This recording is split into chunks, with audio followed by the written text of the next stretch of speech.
difficultés rencontrées par l'armée ukrainienne ont-elles fait infléchir Volodymyr Zelensky? Interrogé sur d'éventuelles négociations avec Vladimir Poutine en présence des États-Unis et de l'Union européenne, le président ukrainien s'est dit prêt pour la première fois à un compromis avec son homologue russe.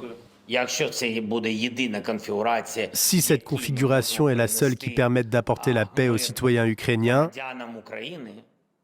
et de ne pas perdre des gens, alors nous prendrons part à cette rencontre tous les quatre.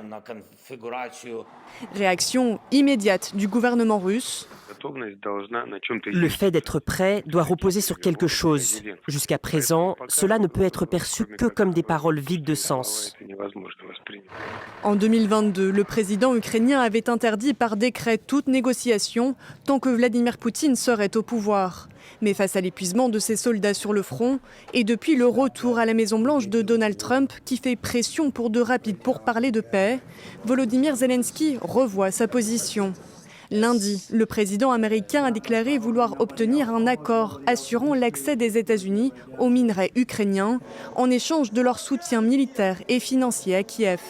Ces ressources naturelles rares, présentes dans le sol du pays, sont cruciales pour les industries de défense et les technologies de pointe. Si Volodymyr Zelensky se dit ouvert à un tel arrangement, des négociations avec Moscou restent hypothétiques. En plus d'une reddition, le Kremlin exige que l'Ukraine renonce à rejoindre l'OTAN et reconnaisse la souveraineté de la Russie sur les territoires ukrainiens conquis et annexés.